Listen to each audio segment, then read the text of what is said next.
Okay, we're praying. Here we go. Let's do this. Come back.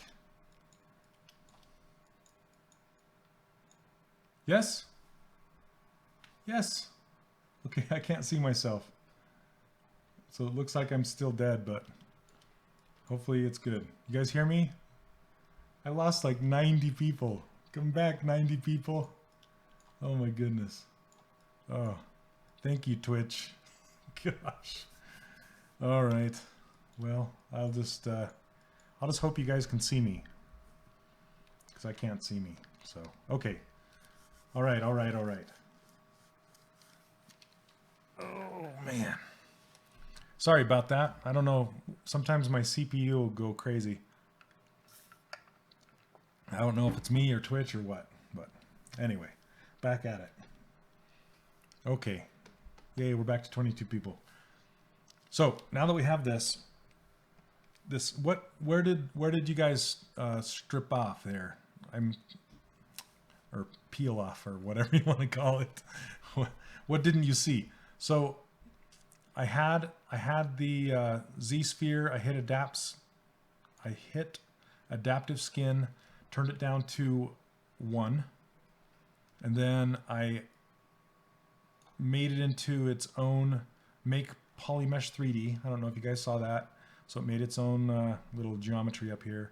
And then I did an insert mesh and put it back, and then deleted my other one.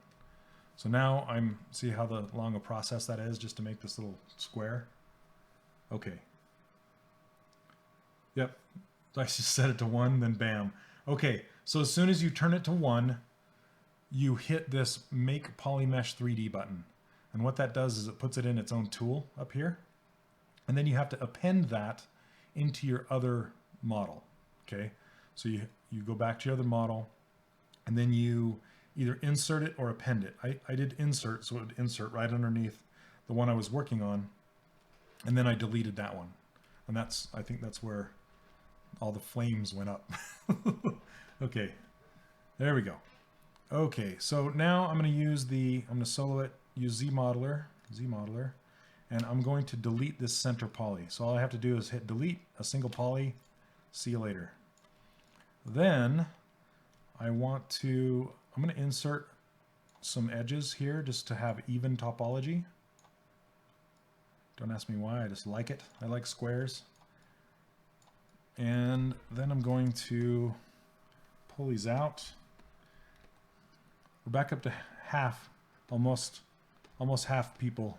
Sorry, everybody. Gosh dang. It's the future. All right. So now we have this buckle. Then we can just extrude it with the ZModeler if we want. Extrude, polygroup all, extrude. There's a buckle. So what's that? 3 ways of getting thickness to an object.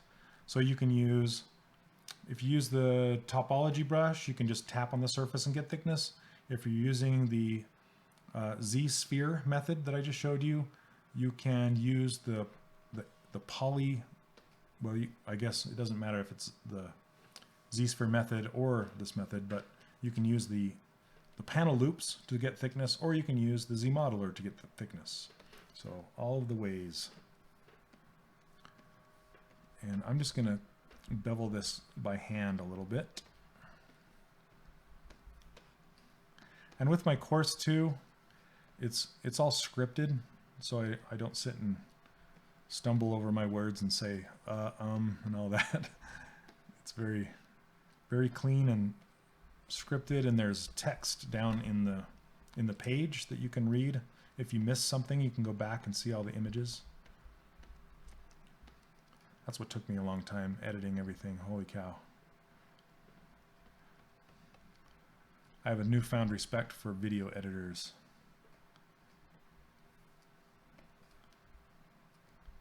Okay.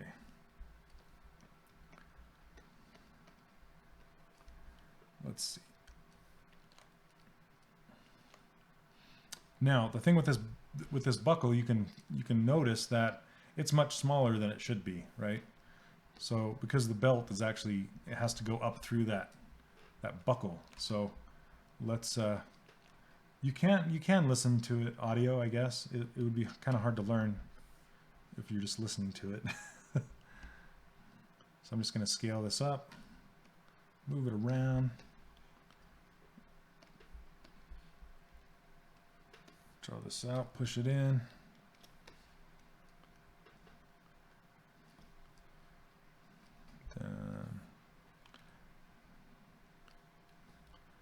That's big. Okay.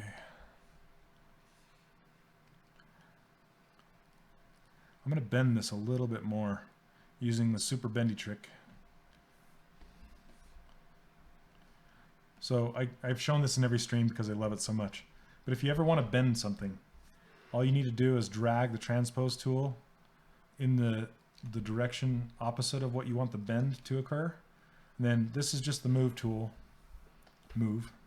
Then you hold down Alt and grab this little white circle and then bend it. See that? Is that crazy? So, not that much. Okay. Bend. Okay, group by normal. Let's check our creasing groups. That's one thing is the crease levels, it won't stick to a custom menu for some reason. I don't know why. So I always have to go in here anyway. See, I have to dig through this menu, go to these crease levels and set it to 3, 3, 3. There we go. And then crease polygroup. There we go. Hit D. Good looking buckle. Sometimes on a reverse curve, when you have things creased, you'll get these little peaks. That emote. Okay, and how you fix these little peaks. See these peaks? It's kind of hard to fix them when you're in dynamic subdivision mode. So it's easier to fix when you're in real subdivision mode where you actually have more subdivision levels. So I will show you how to do that. So let's apply this, let's make them real. Actually, I want to do the mirror weld thing first, because you can't use mirror and weld if it has real subdivision levels. Okay, so divide, divide, divide. But you can use this mirror. This mirror is inside the Z plugin SubTool master mirror. That will actually mirror an object and it will mirror it with subdivision levels. So you have that option. Oh, you're somebody going to sleep? Sealy17, good night. Thank you very much for dropping by. I sincerely appreciate it. Okay, so this is how you fix it. You either get the polish brush and you just polish it down. Let's get a few more subdivision levels. There you can see that nice crease coming in. And if you know, the crease levels actually kind of took care of it already. But just in case, you can turn the intensity down and just kind of come in here and just kind of knock the peaks down. But they're so subtle now, it's hard to even see. There we go. Doesn't look too bad. Nice buckles. Where'd you get them buckles? So it looks like I didn't have symmetry turned on. So let's get those over there. Here's, okay, here we go. This is something for you. A knowledge bomb I just thought of. Okay, so now I have subdivision levels. I can't hit mirror and weld. I can hit mirror, but what if I want to use mirror and weld, but I have subdivision levels? This is why you stay with quads. This is why you don't use triangles if you can help it, because quads will only go down. Well, I'll show you. So in order to use mirror and weld now, what we need to do is delete the lower subdivision levels. But what that does is it makes our model extremely dense. See that? So I could either go back to my subdivision level 1 with all the creases, weld it like that, or I want to keep my changes, my little polish things that I did, because you can see that I don't have the polishing that I could go back and repolish this, but I just want to show you. So now that I've deleted these lower subdivision levels, I can now mirror and weld it. So let's do that. Mirror and weld. Now it fixed my little polishes. Okay. So I want the subdivision levels back. How do you do it? There is this thing called Reconstruct Subdivision. And I don't know if I dare hit this because it might make my CPU go crazy, but I'm going to try it.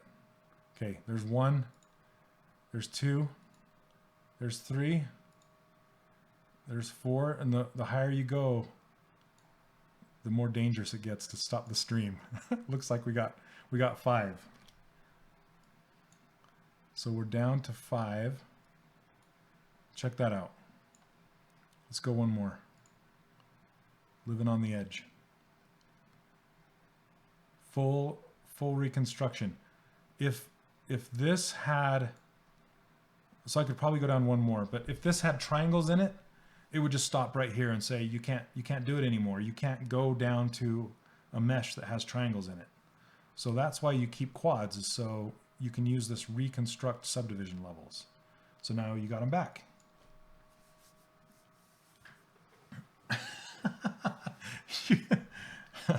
It's the best buckle I've ever seen. Thank you very much. All right. Oh geez, I'm kind of loopy tonight. I don't know why. Drinking too much water, I guess. Because you know, water will do it to you. Okay, let's put these 3 straps on really quick. Did you guys have you guys ever used that rebuild subdivision levels? I love it so much. There's also this freeze subdivision level button. This one will freeze your subdivision levels. It can be dangerous though. It can cause ZBrush to crash occasionally. So just use this very sparingly. But it's nice when there's something that won't work with subdivision levels that doesn't count with mirror and weld, that you have to get rid of subdivision levels to use that one. But occasionally you can use it for just, I don't know, different things like layers and things like that. I'm trying to think of an example. I can't think of one right now. But yeah, unless ZBrush prompts it. Oh, hey G, Dave. I don't know how to say these names. Hey G, welcome. Thanks for stopping by. Let's see. Oh, thank you, Squid Tank. Learn something every time I come here. Sweet, I'm glad.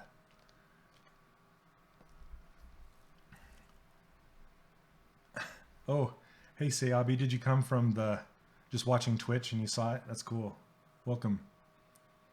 The freeze thing does strange things to your higher side. Yes, it does. It does. It still does.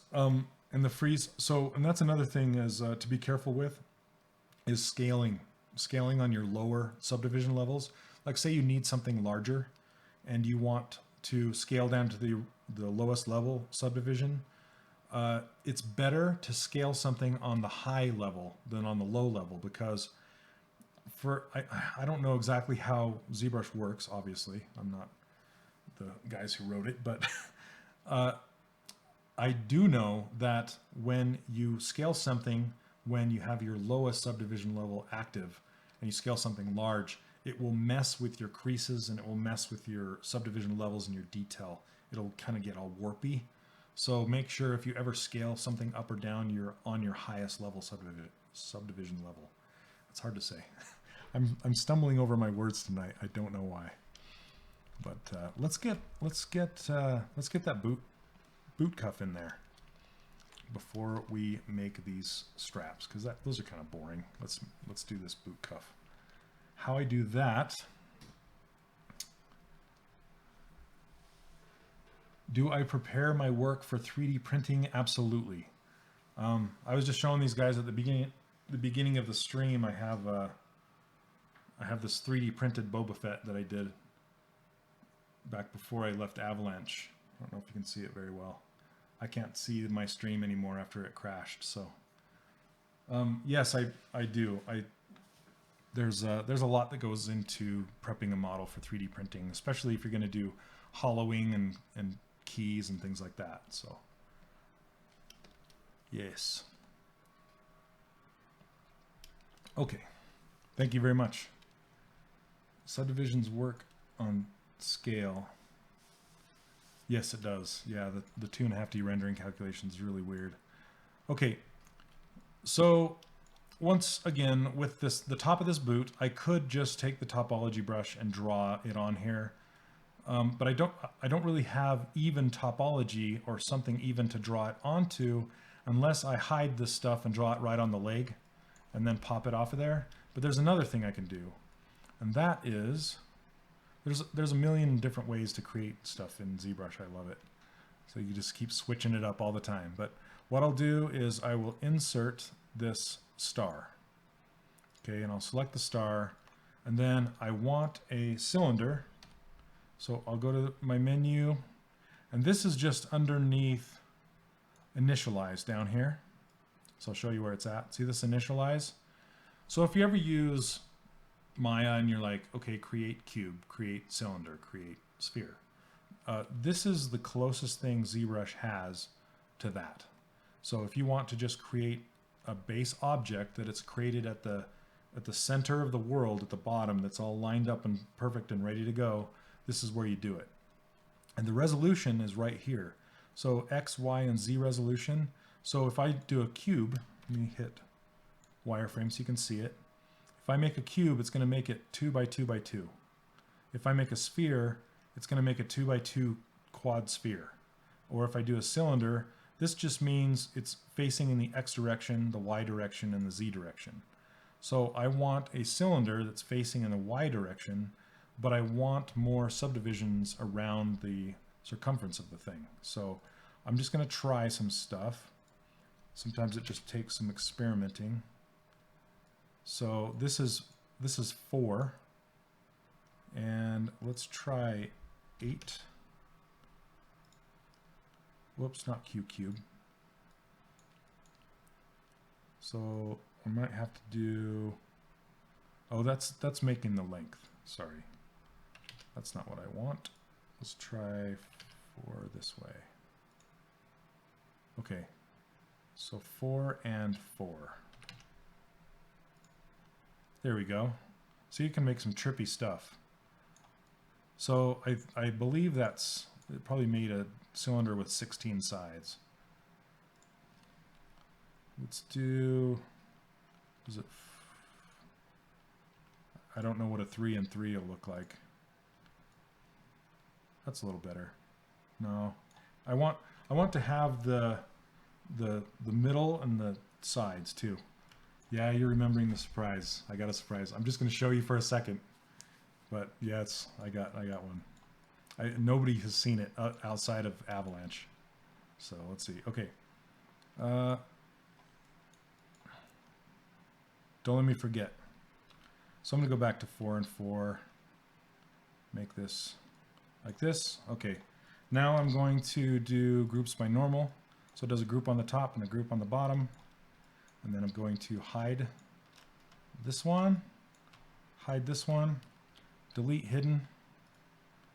And then you'll notice that they're not evenly spaced. So I can just turn on symmetry. I can even do this with radial symmetry, but I'll just do it with symmetry. Then go to my Z modeler and slide these edges. It's a little bit of a pain, but it beats drawing with the topology brush, trying to make a cylinder. Just kind of get it in there. There we go. Oh, is my microphone? Is this my microphone? Is it popping into the, okay, I'll pull it back. How's that? Is that better? Oh man, when I was making my course, there was one stream that I did that had just a tiny little sliver poking out. Oh, it drove me crazy. I think it's in one of the free training ones, so you'll see it. Little glimmering microphone. Okay, but thank you. You guys still hear it? Okay. So now I'm going to turn symmetry off, and I'm going to turn double-sided on so you can see the whole thing. And this is a trick. This little white circle, if you click on that, it's going to center the transpose origin to the center of the mass of whatever object you have showing. And it works with masking too. So, oh no, the surprise is on my screen, so you can see it really good. Okay, which means I can mask off like the lower portion of this, or say the lower portion of this, hit that white circle, and it's going to center that transpose line origin in the center of the upper ring.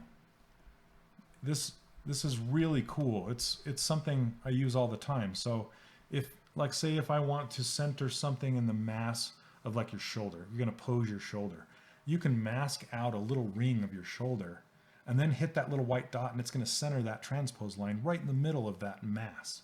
So then you can rotate it right from the center of the object where you need it to be. It's super cool. So one thing I use all the time. Anyway, I'm going to center that in the mass, and then I'm going to move the thing. Before I do that, I want to it's all these things just catch my mind as I'm doing this.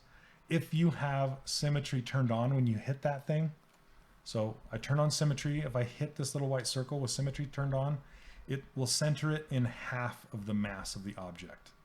So can you see that? So that might frustrate you. You're like, hey, I saw Shane do this. He pushed this little white thing and it's centered in the object and it's not doing it. It's because you have to have symmetry turned off, hit that little circle, turn symmetry back on if you're going to use symmetry. So little note. Okay, let's put this guy up here, and then I can center it in the mass and scale it down, and then rotate it into place. And it's pretty high. This ring is pretty large and it's high up on her knee. It pretty much splits her knee in half. So, and you can scale from anywhere. You don't have to be in the center of the object, but I just wanted to show you that little tidbit that you can share at your next cocktail party to make yourself look all cool. Hey guys, you know what?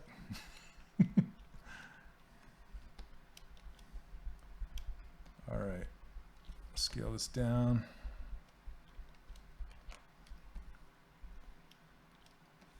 And it comes to a point in the front. So I want to pull that down. And sometimes I'll exaggerate. If I see things in the design that I really like, sometimes I'll tend to exaggerate those and make it, like, say, more of a point than the original artist has drawn.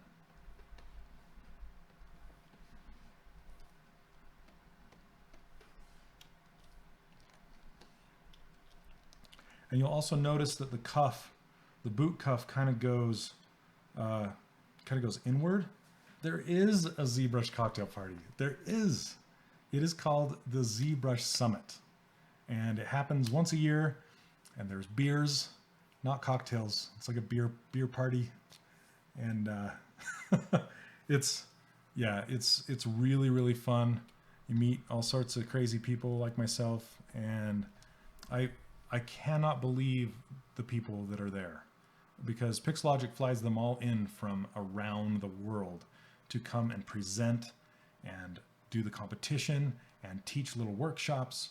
It's fantastic. So go if you can. If you can get there somehow, some way, and you're really serious about ZBrush and you want to learn it, that is a phenomenal place to learn ZBrush. And also, if you are new to ZBrush, there's a trial down below that you can get, And then if you want to learn it, you can go to Z Classrooms and start learning it. Okay, so if you saw what I just did there, let me rewind. Okay, and it's hard to see the mask sometimes, but what I did is I masked out this center line, and then I inverted the mask so you can't really see it because masking is displayed on these vertices. But trust me, it's there. You have to trust that it's there. And you hit E for scale, and then hit that little white dot. It's going to center it in that ring. And now I can scale it in the center of that ring down. And I get a nice little indent to my boot cuff. So there's that. That's how you do that. And I'm trying not to get into the center space too much. Yeah, they should. You should apply to be in the contest. They pick new people every year. I was in the contest 2 years ago. I don't know if anybody here saw that. I made a little dandelion with his hair kind of blowing away in the breeze. It was a big hit. It took third place, I believe. Yeah, third place. So that was fun, man. That was nerve-wracking. That was like the most nervous I've been. I get nervous to stream. That's why I kind of stumble over my words because I'm nervous. But that was probably the most nerve-wracking time I've had doing anything. Because I'm in this room with all these fantastic sculptors just looking around, and they're in film and just insane toy sculptors. And then there's me, you know, I'm like, what am I doing here? What is this? I'm going to make a fool of myself. But I kind of pulled it out in the end. I don't know how. Just faked it through, I guess. It was fun. It was a lot of fun. Oh. Amada, I haven't been asked yet. I don't know, so I wouldn't be surprised. I did, so 2 years ago I also did a workshop and I did a presentation, but since at the moment I'm not working at Disney Interactive, I don't know if they'll have me do anything or not. But I have been doing some stuff for them on the side, like I did a presentation for their ZBrush Core. A really fun video. If you haven't seen that, it's up on YouTube. If you look for ZBrush Core Shane Olson, you'll see a bunch of animals that I made with ZBrush Core, and they might have me do some ZBrush Core streaming as well for people new to ZBrush, and they don't want to fork over the cache to get the full ZBrush. They can learn ZBrush Core, and you can do a lot of this stuff. You can't do the retopology stuff, but you can do a ton of it inside ZBrush Core. It's really cool. So let's see. Oh, thank you very much. It'd be fun. I'd love to. I offered, so we'll see. We'll see. Okay, so I want to give it thickness, but I want the thickness to roll across the top. It's not just up with a crease, straight with a crease, and then flat with a crease. It's a rolled top. So let's see. I don't know. Oh, you bought core from those animals? Awesome. So I want to see some. I want to see some animals. Let's, yeah, just block them out with spheres, just like I did with this girl here. I think they have a primitive brush built right in. It's not the one I use, but it's very similar. That's what I use to block out those characters with. So it's cool. Let's see. Yeah, it's just on YouTube. Just look up, like I said, Shane Olson, ZBrush Core, and you'll find them. Let's see. Yeah, a few months ago, and they have a really good deal that comes with a. Oh, I think I have them. Hold on one second.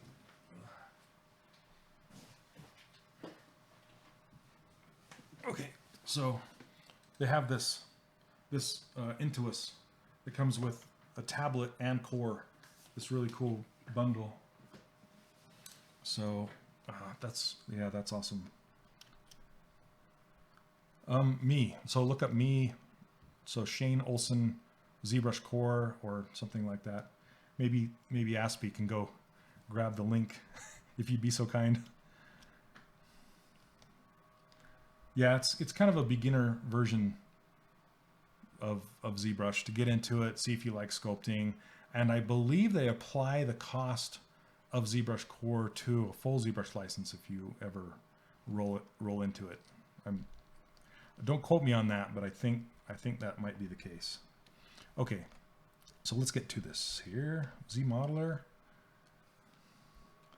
and extrude polygroup all. I'm going to bring this in. I'm going to make it thick. Okay, then I want to, since I want to make it roll over the top instead of crease, I'm going to insert an edge. Single edge loop. And I want to translate that single edge loop in space. And how you do that is with the ZModeler. You can hold over an edge, push space bar, and then make sure you're on single edge loop, and you can grab transpose. Put transpose, edge loop complete. Now if you tap on that, it's going to mask everything except for that edge, and it will align the transpose tool up with the direction of that edge. Super nice. And then I can just move it into space. Just like that. Now we have our roll. Oh, thanks, Aspie. Awesome. You got Sculptress too. Awesome. Okay. I have a Sculptress video too. If you look up Shane Olson's Sculptress, and that's old. It is really old, but people enjoy it, and they, yeah, Sculptress is fantastic.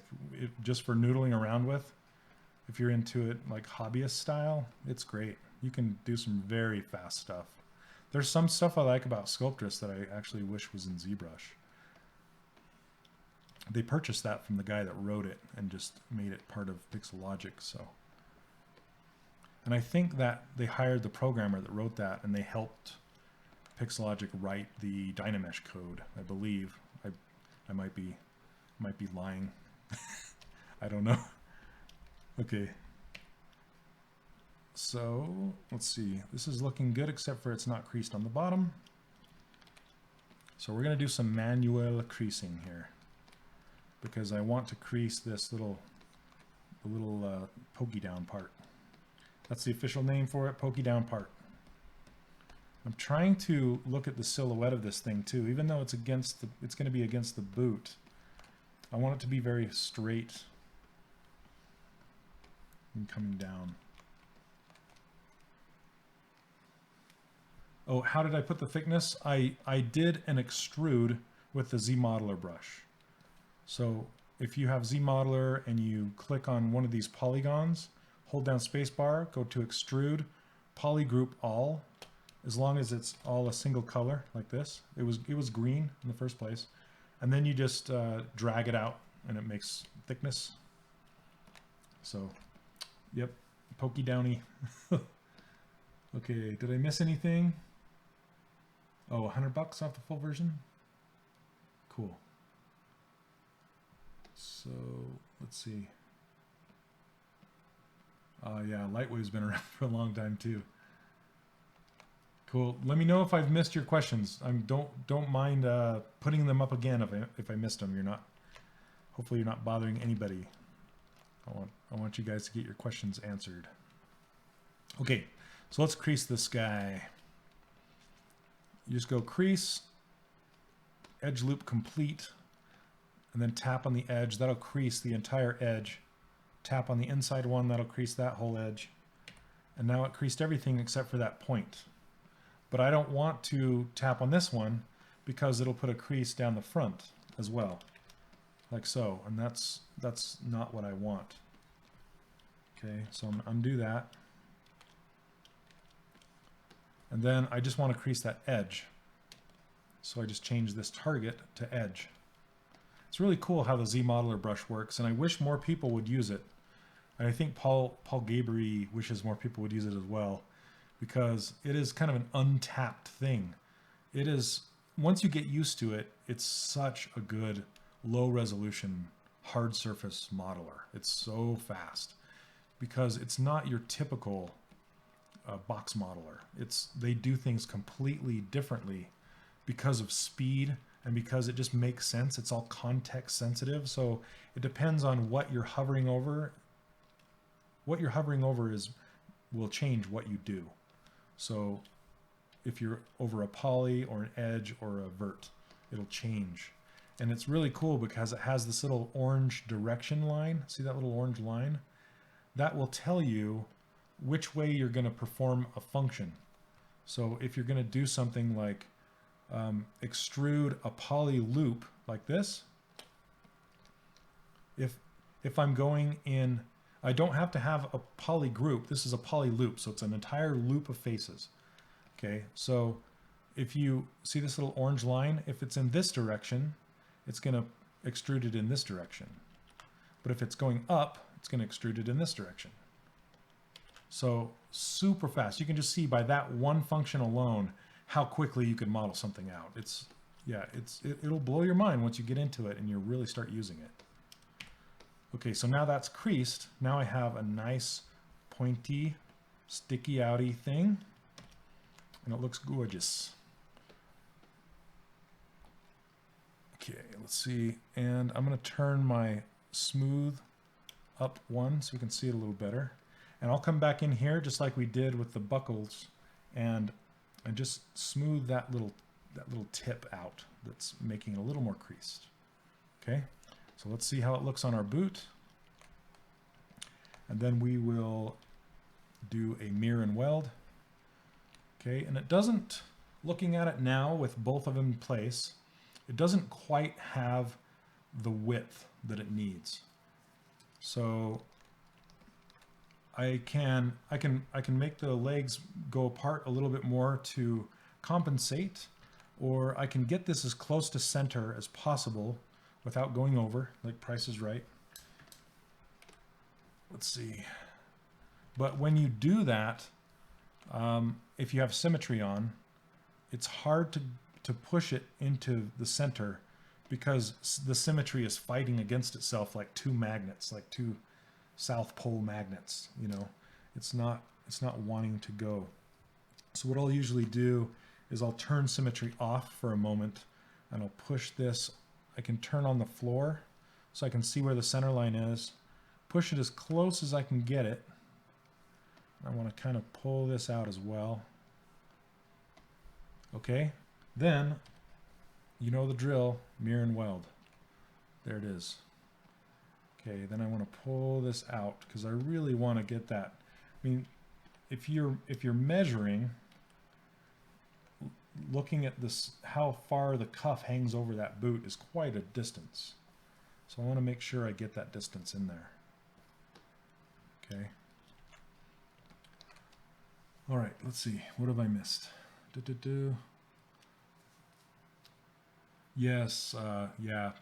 Mike Palfovich, he's a master of the Z Modeler brush. He's so good at it. Yeah.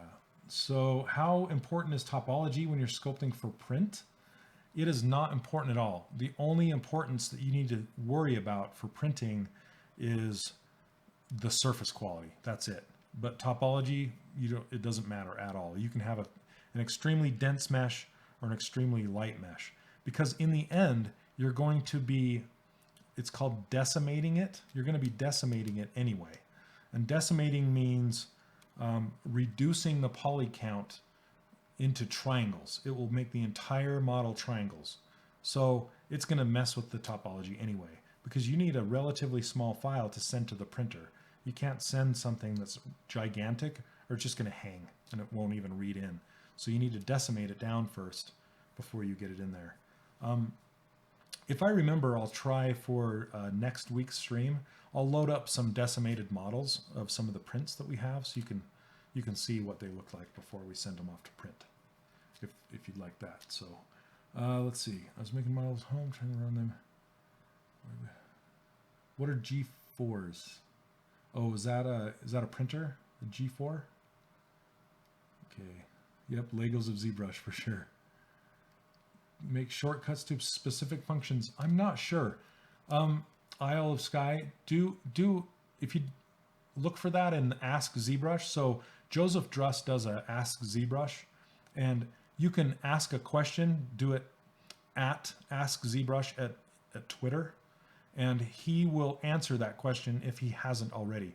So there's a YouTube channel that's Ask ZBrush. It's kind of hard to say. And he will answer a bunch of questions like that. So I can't recall if you can hotkey those functions. It would be really cool if you could, because I have this little miniature keyboard that I would like to set up to work that way. Yeah, that's the whole Z menu is space, but I think he's asking about the specific functions within the actual menu. Let's see. You have to activate dynamic in the draw size menu too. Yep. Let's see.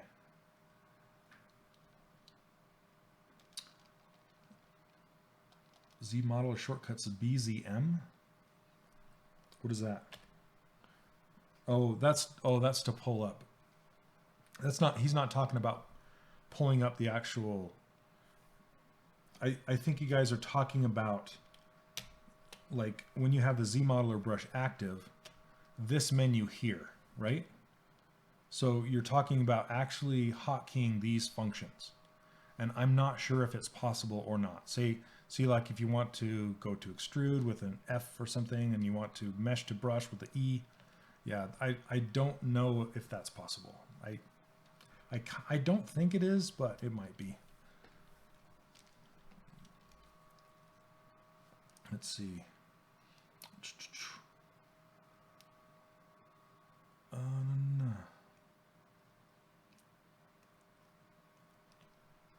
SV is on the ball.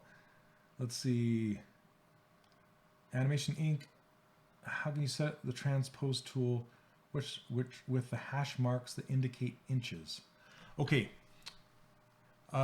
It's kind of a hard one because ZBrush does not have specific units. You can't set inches inside of ZBrush, and that is exactly why I made this ruler. I made this ruler right here. Let me change this to skin sheet for you so you can see it. I made this ruler that is based on centimeters, and I don't know if you guys want me to go into how to set up the transpose tool to be a measuring device as well along with these. I'm trying to remember the plugin, but Joseph Druss has made a plugin that helps you with measuring things. And if you, so how we got it, well, specifically, what are you wanting to do with it? Are you wanting to measure it for games, or are you wanting to measure it for printing? Because in printing, you usually want to do it in millimeters, okay? And the Disney Infinity characters were in millimeters. So you have this 3D printing exporter over here. Let's see, this 3D print hub, okay? And how this ruler works, and I go over this in the video on my website. So what you do is you set the height of your model to be printed when you export it. So say your model is 170 millimeters. Well, that's fine. You can export it out as you switch to millimeters and you export out at 170 millimeters, let's say. Okay, so, except for I just messed it up. Okay, 170 millimeters. That's kind of a guess at what you want it to be, because with Infinity, we had those discs, you know, the discs that actually sat down in the reader, and those discs had to be exactly correct on every single character. So we were like, how are we going to get those discs to be exact when we're just guessing on the heights of the characters relative to those discs? So what we did was I made a disc and I measured it with this. I made a ruler that's very similar to this. It's not this one, but it was pretty similar to this one. And I measured the disc, how big we wanted it in space, and then as compared to this ruler, and then set it down. And what ZBrush does when it exports for 3D printing is it will take the largest bounding box for the character and export it at that height. And then everything else relative to that height gets exported at the height it needs to be. And remember, remember when I told you I'm not very good at math, but somehow I came up with this ruler, and a lot of people use it. It's not just me, but it may have fried your brain. So all you need to know is make a millimeter ruler, or go get mine, and then all you have to do, this is a 200 millimeter ruler if you use it that way. So it can be 2 meters if you want to use it for game development. It can be 20 centimeters, or it can be 200 millimeters. Okay, when we did 3D printing, we used it as millimeters, and then we would just set this to 200, and then as long as the character is smaller than that ruler, it would export at the exact size that we needed it every single time, like to a T. So that is yeah, hopefully that helps you out. That's what I made the ruler for. And if you're going back and forth between Maya, this ruler is 2 meters, because a character is usually less than 2 meters. And if you need a character that's taller than this ruler, like a big, I don't know if you saw the collector's edition, but we had this big giant ice beast coming out of the ground, and it was like 3 of these rulers tall. So I just made 3 rulers tall. I duplicated this ruler 3 times, and then I just exported the entire scene at 600 millimeters instead of 2, because it's just, 600 millimeters, and that worked. So yeah, so I hope that helps. But there is a way to set the transpose line to be 20 on here, but it's kind of hokey, I can maybe I'll show you guys later. Okay, so there's my quick lesson on 3D printing with a ruler. All right, back to it. Let's see. I always like kind of taking a break and coming back to something, because you always see something new. And these boots are looking not as slim. See that? The wide part of the calf is, on this version, is a lot wider. So I want to come in here and squeeze the whole thing down. Yeah. Oh yeah, you can find that collector's thing on deep discounts if you can find it, because it was tell you the truth, it was put out very quickly, so the quality of it wasn't the best, I guess. Like, the seams are really thick. Okay, let's see what is going on here. So for some reason, is that across center?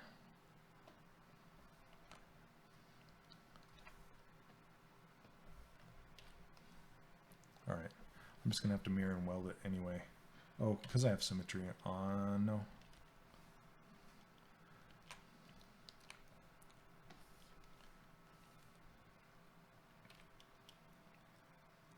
Okay, for some reason this little one's coming along for the ride. I'll just have to mirror weld it again, and then get rid of that little extra piece. Let's see. Just do an auto group. Hide it, delete hidden. See you later. All right, mirror and weld. There we go. Fixed. Okay, I'm going to shrink this leg down. When you're making large movements, you want to make it on the lowest subdivision level if you can help it. So now I need to make, I can either go into this T-pose master, because there's multiple parts now, it's not just the leg.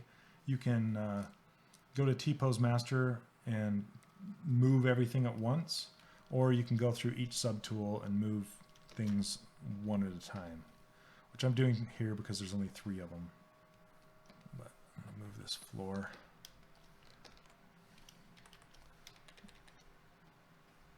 And I use a big move brush, and I just kind of push it in. I feel like Bob Ross. Just happy little movements.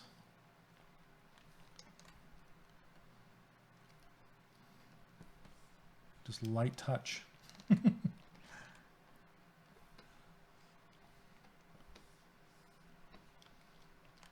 Happy little boot. I miss Bob Ross. Yay! Bob Ross.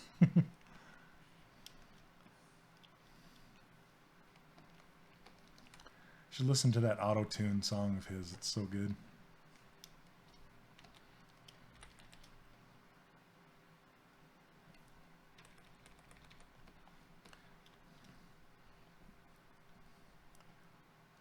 Yeah. Okay. Do you guys want to see the painted version of her? Let's load her up.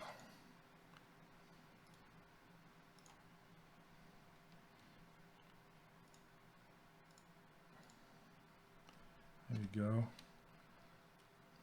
Check that out. Yeah, you should check out Helgeson Art on ArtStation. Johannes has got some fantastic pieces up there. He is so good with light. It just blows me away.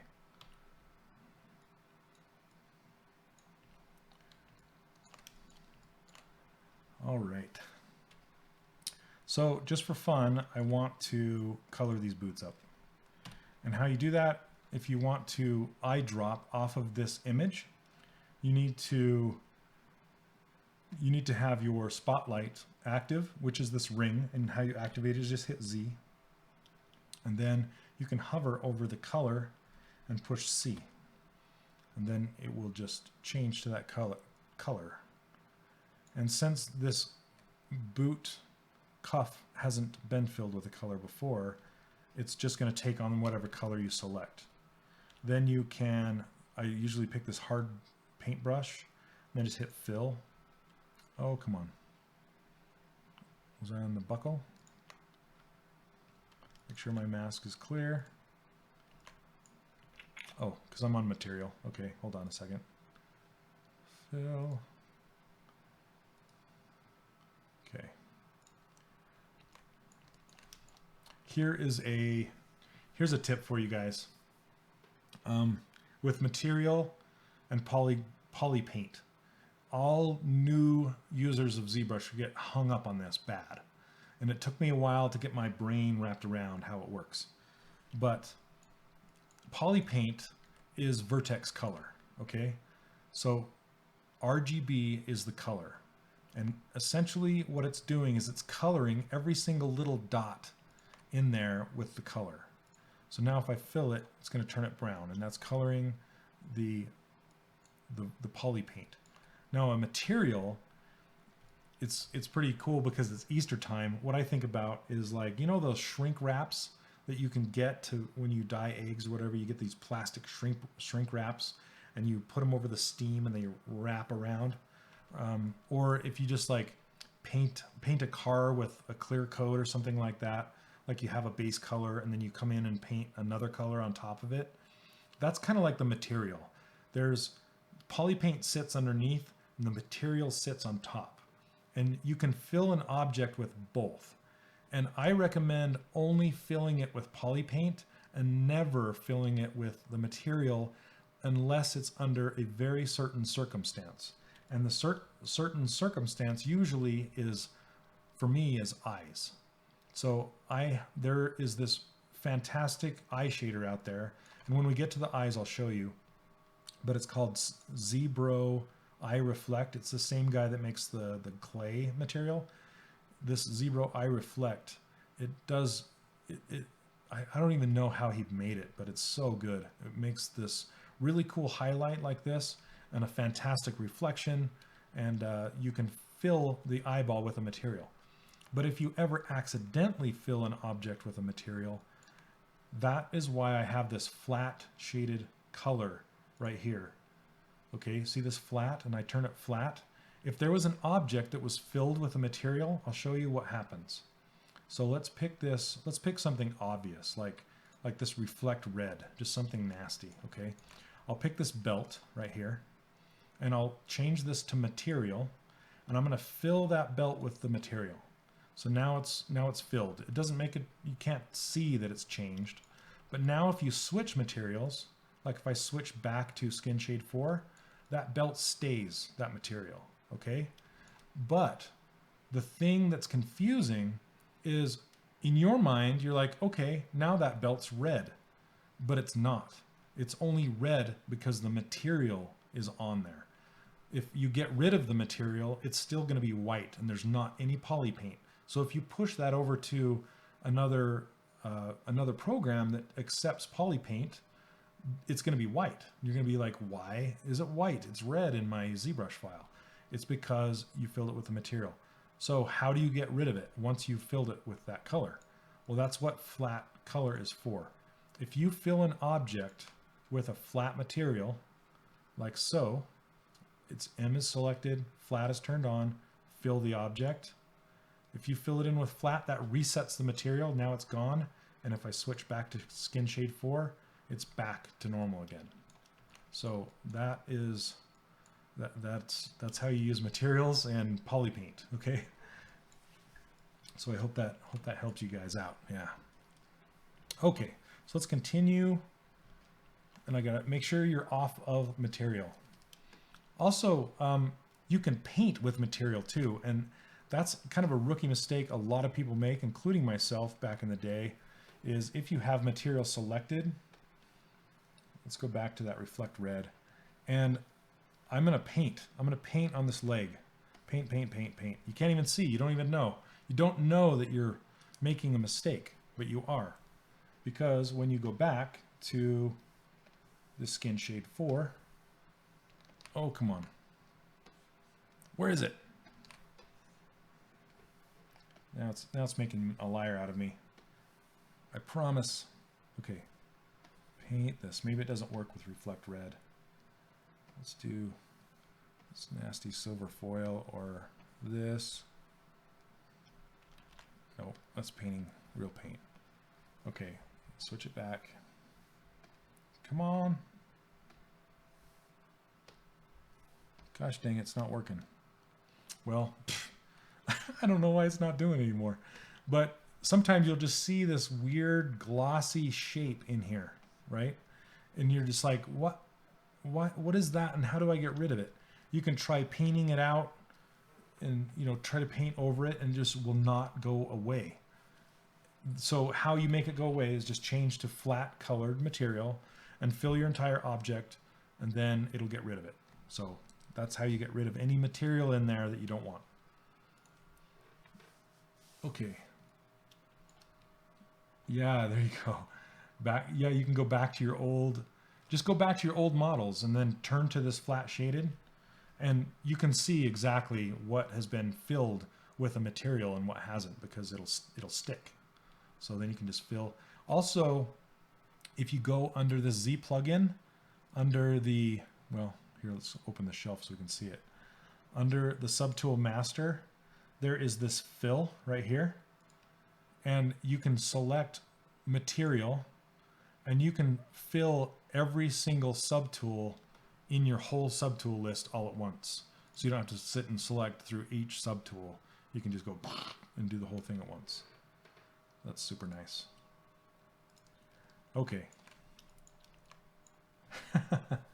Let's see. I'm glad you guys like that tip.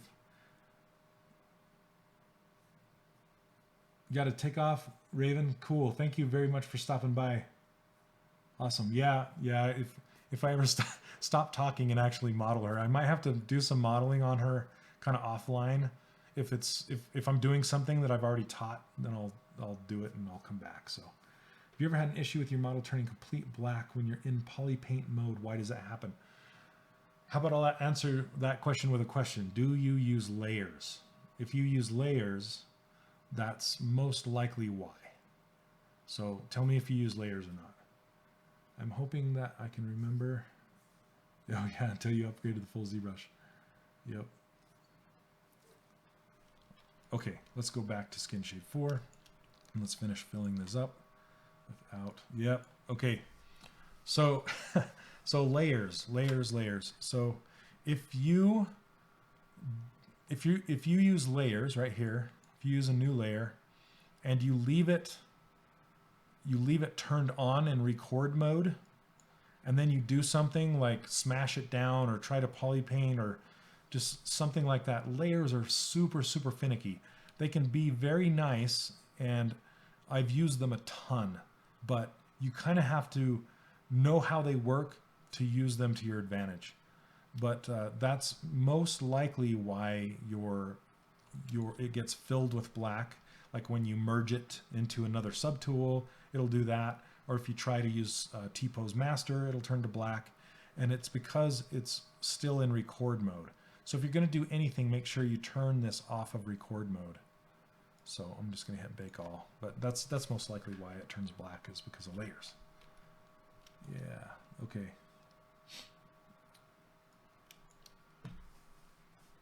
Awesome. Yes. Thank you again for stopping by. Hope to see you again. Okay, here we go. Let's fill this object. Hard brush, fill it. Now, because this starts giving away issues, you can see how that's peeking through. Click this one, fill object, and the belt. I want the sole of the boot to be a little darker, and this boot belt to be a little darker. So I'm going to go into this color. That's another thing. If you have a swatch of color showing, if you tap on it, it's going to pull up a big color picker. I don't know how many of you know that.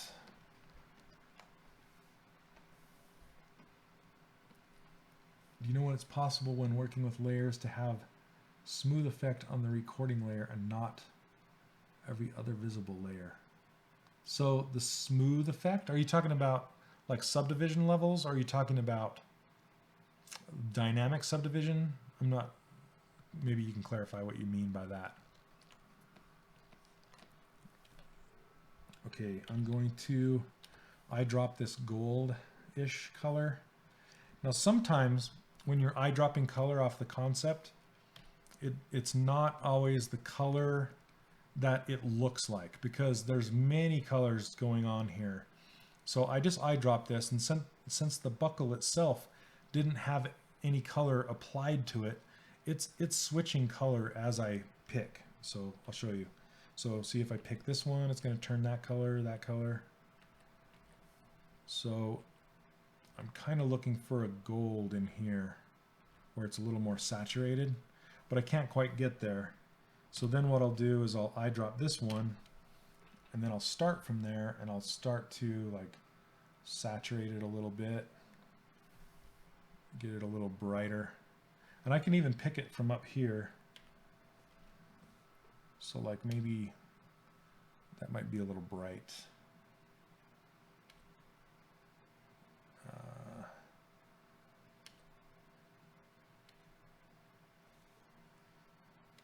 Maybe that color, there we go, that works. Okay, let's do that.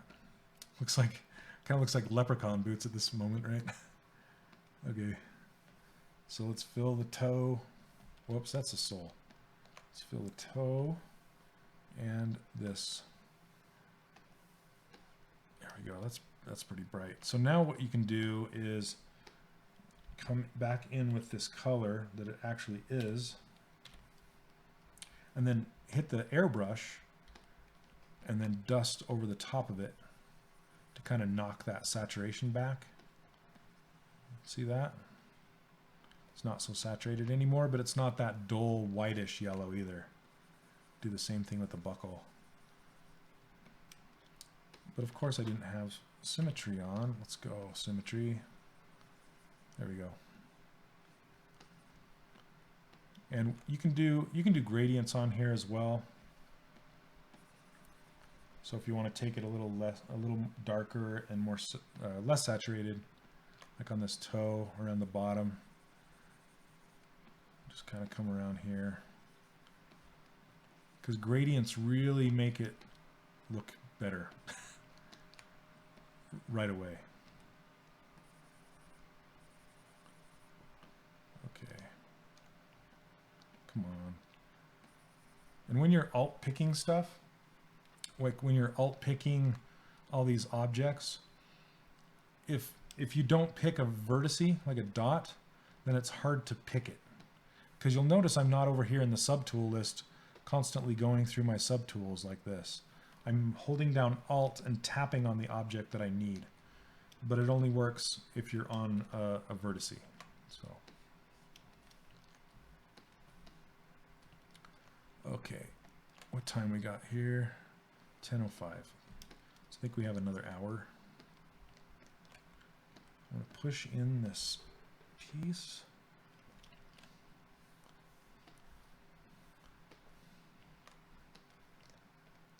Okay, pick it. There we go. Okay, what am I missing?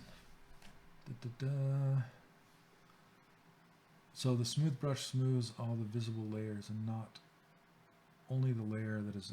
Yeah, okay. So how layers work is you can only put a layer on the highest subdivision level of that object. And that layer is associated with that subdivision level. So you can't subdivide it after that, and you can't go down in subdivision levels if it's in record mode. So it is subdivisions and layers go hand in hand. They only work on one level.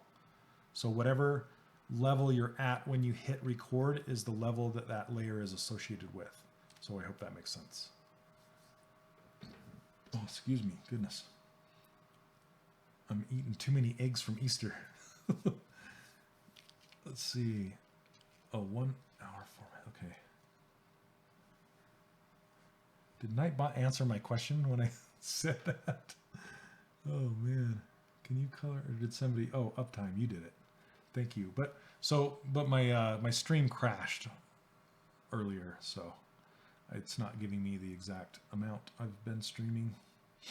Can Spotlight Paint be transferred to other applications? Yes, it can, because it's vertex coloring, and it comes through if you export an FBX or an OBJ. Both of those respect the Polypaint. And there's a funny story with that, because I was talking to the creator of ZBrush when I was at the ZBrush Summit, and they said that they had a hand in rewriting the OBJ file format because it's a very old format. They rewrote it so it would accept Polypaint. When you go to other programs, like when you're retopologizing or you're baking maps, they will accept that. Then you can bake that high resolution detail down to your low resolution maps. And it's a beautiful, beautiful thing. I used to paint all of my textures inside Photoshop, but now I bake all of my color down as well as my ambient occlusion and normal maps, all that stuff in one big bake. It's super cool. So I might show that on my stream, my personal stream sometime, since this is obviously Pixelogic's stream. We're all about ZBrush here.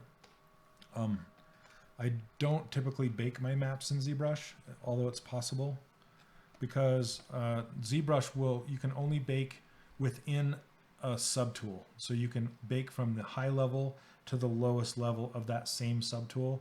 And usually when you're making game resolution models, you're baking many things to one thing. So it doesn't really work that way.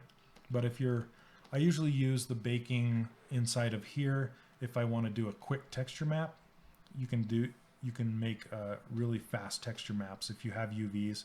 And I'll even make like fake temporary UVs inside here. There's this UV master that is super fast, and then you can make quick textures and get them out of here.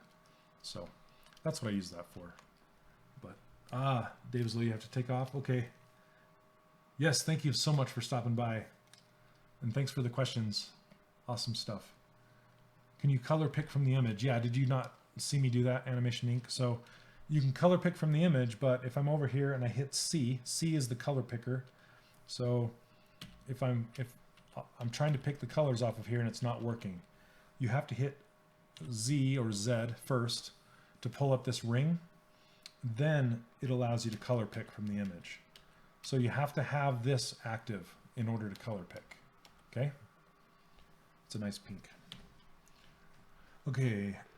Spotlight Paint be transferred to other applications. Yes. So it's not, and also Blue Fire Sound, it's not called Spotlight Paint, it's called Polypaint. So if you're ever in a conversation with someone Make sure you call it Polypaint so they know what you're talking about. Yeah. Okay, the artist who created... Right, thank you for the link. Yeah, go check out that stuff. Have your mind blown, be inspired. It's so good. Can't wait till printers can utilize full color printing without comment. Yes. I dream of that too. I've seen those, you know, those printers that print in powder and then they do kind of an inkjet print on the top. They always look like sugar cake decorations to me.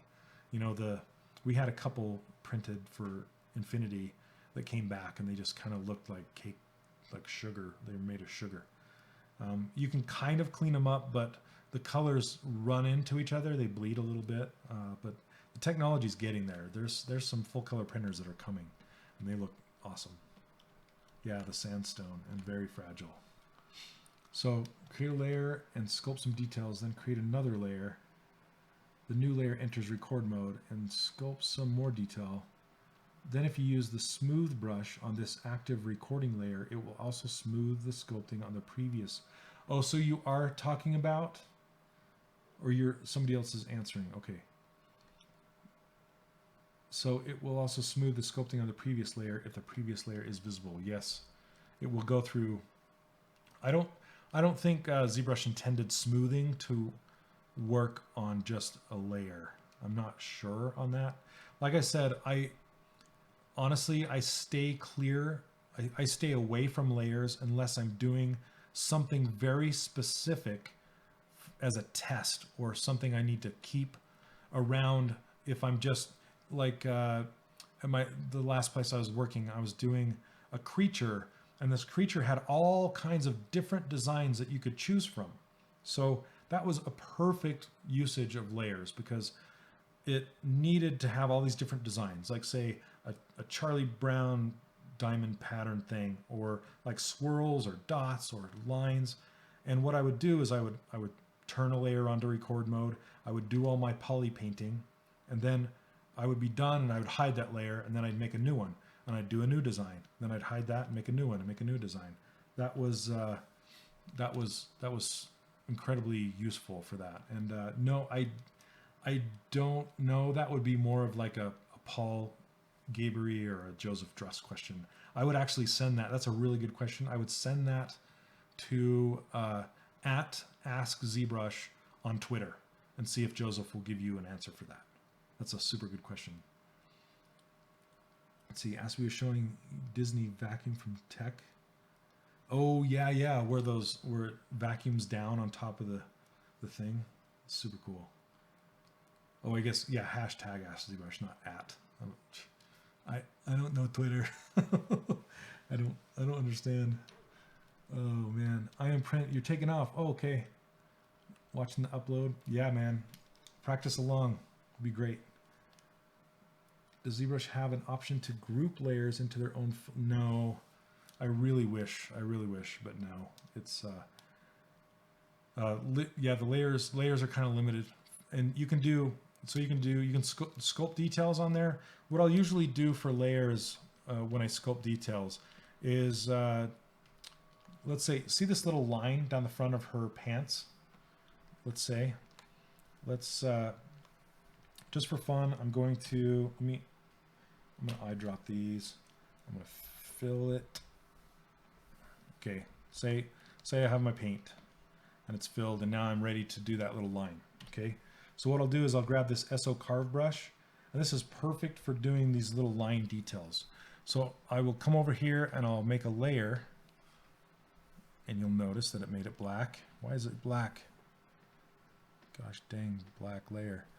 Okay, let's I'm gonna put Polypaint, I guess, on here along with, so, and what's crazy too is layers are so finicky. I can't say that enough. They're very finicky. So since it might be because it has material or something, I don't know. Anyway, you cannot fill this. Gosh, they're being really weird.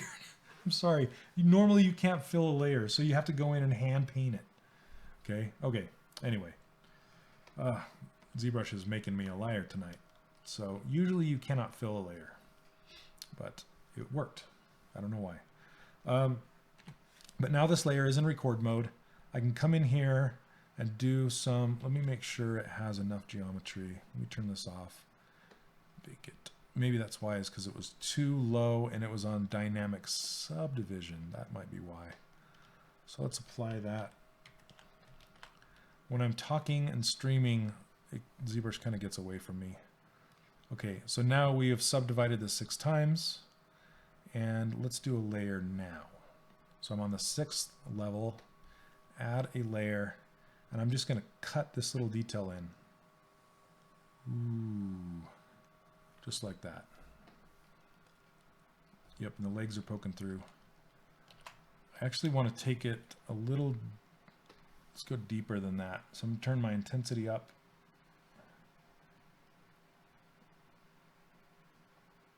Okay. Oh, is Ahmed taking off? Oh, yeah. 6 a.m. in here. Okay. Well, thank you so much for joining me. I appreciate it. Over paper printed parts. Oh, man. That's awesome. Okay, here we go.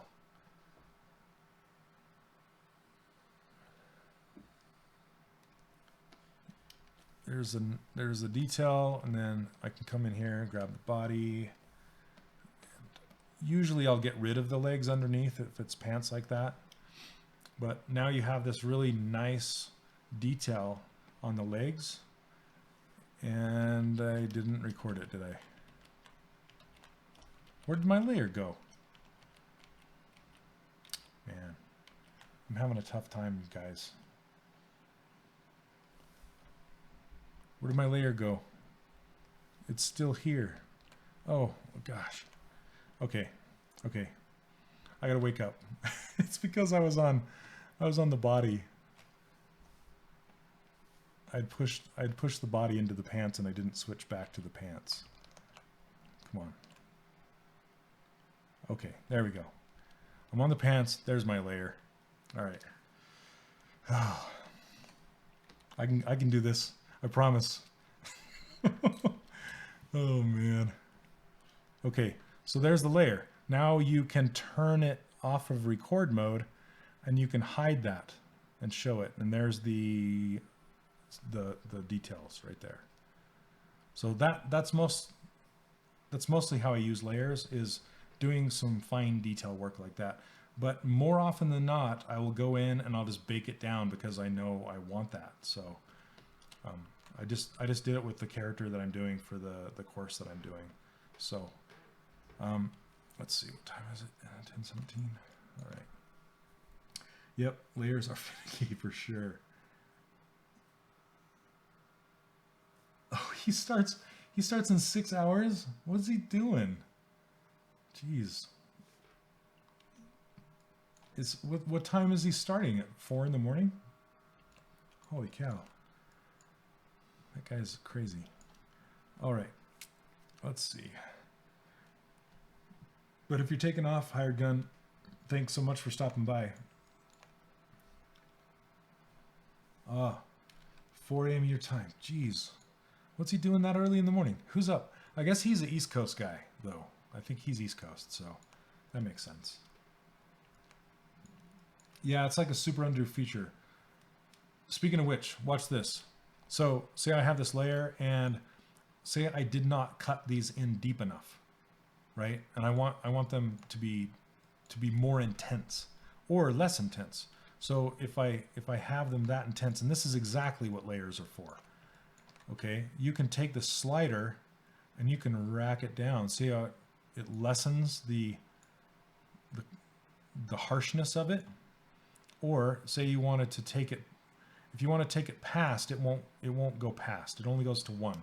So what you can do is you can get ready, duplicate the layer, and it doubles the intensity of both layers. See that? It pushes it in twice. Boom, boom. So now you have a super line. All right. So now let's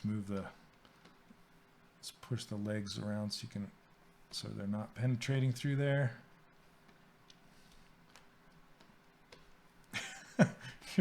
Thanks for the knowledge bomb. We need a little. Ah!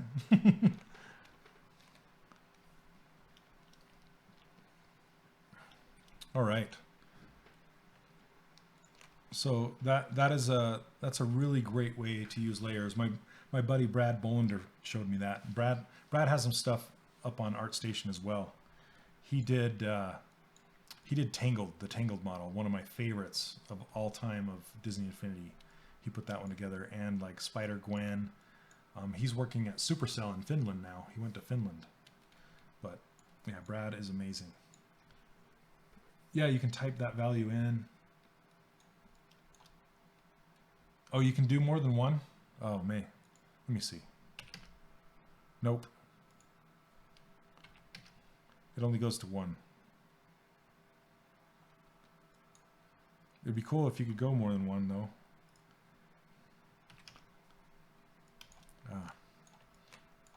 Let's see. Dude, those. You got. What's that guy from? Meat Boy, right? Super Meat Boy? Is that who that is? That's awesome. Cool. Yeah, it is like Photoshop. How you can like multiply, I guess, is kind of how that is.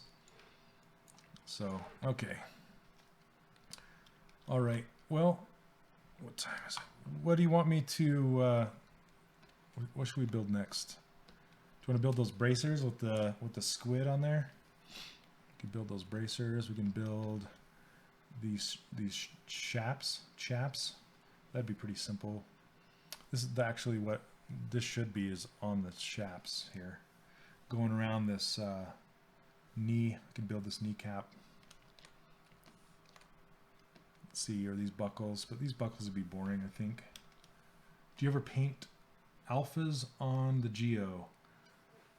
So, yes, the layer is multiplied by default. So alpha on the Geo, in ZBrush, complete black is alpha. I don't even know if it works. Let me see. I think it only works in like these concept paintings, but when you paint solid black, it's just solid black. It doesn't go out. So sometimes I'll use layers to then help me with making a gloss map. Like I'll paint in black and white, like I'll do a whole, or I'll save off my character and I'll repaint the character in black and white to help me make a gloss map or a reflection map or something like that. If that's what you're talking about. Alphas, I usually don't. I'll just build those in Photoshop, stuff like that. So, if that answers your question. This will show me all the parts where this body's poking through.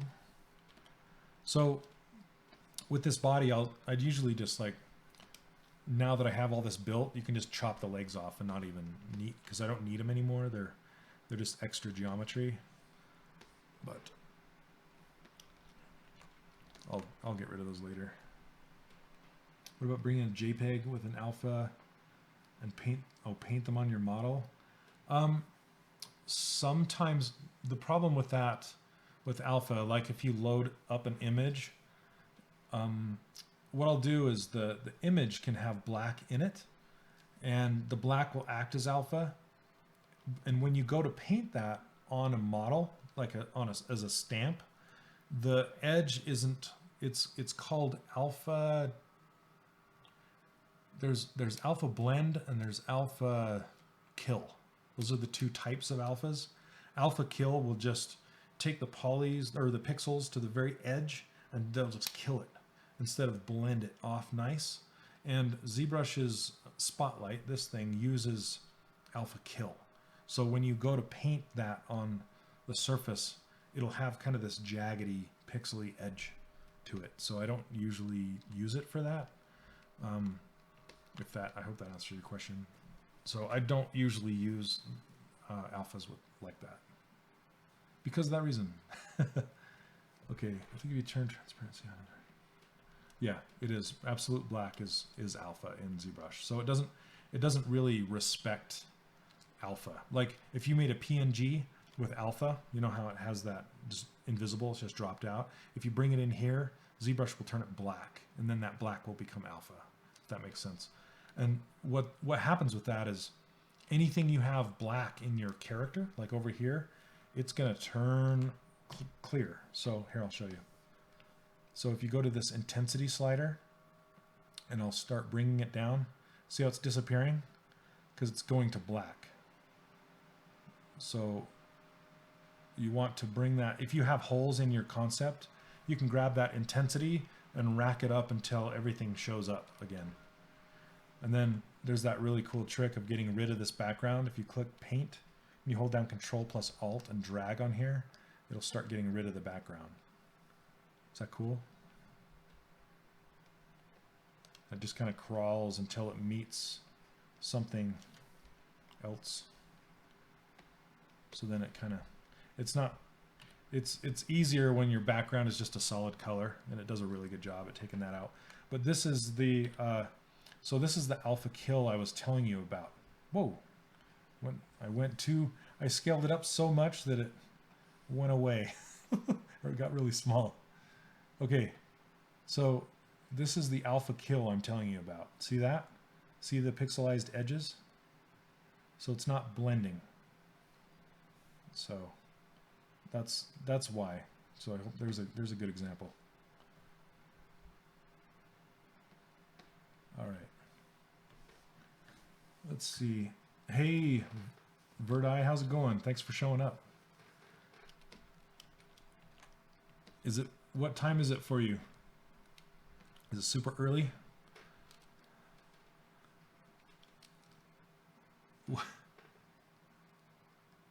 What is this? Gumroad?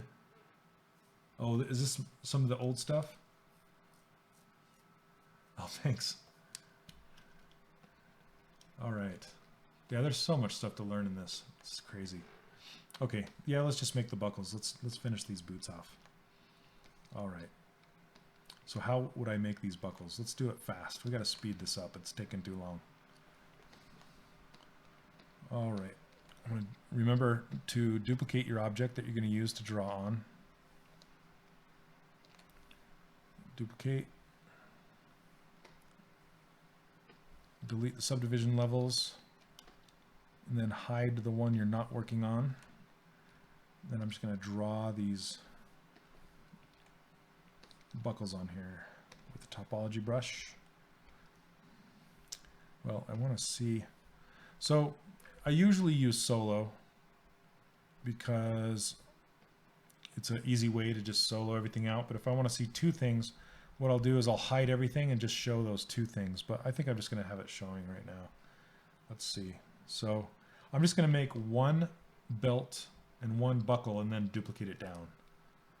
That's the easiest, fastest way. Let's see.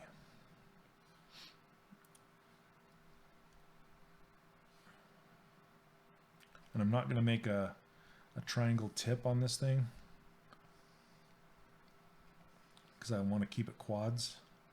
I'll put the tip in there later. So there's that. Tap it, and I'm on. So when you make new geometry, it's going to take on any color that you have currently active. So I'm just going to hit Control Z, and I want to grab this kind of darker brown right here, and then do it again. Now it'll be that darker brown. It masks everything off that's not that. So I'm going to hide that leg now. Actually, I'm going to, while I have it, whoops. While I have it here, I'm going to go ahead and draw that buckle as well. Yep. Okay. Yeah, pipeline confidence. That's crazy. Okay, so instead of doing this the Z-sphere way, I'm going to do this the drawn on topology way. So here we go. And I'm just going to draw it up here. Because it doesn't matter. It doesn't need to be right on top where it's going to be. I can just build it, move it down.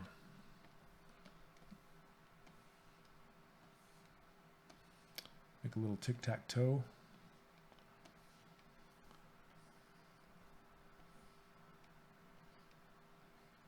See, much quicker. Done. It's not the prettiest, but it does the job. Delete hidden. Show the geometry. Now it's kind of ugly, so let's straighten things up.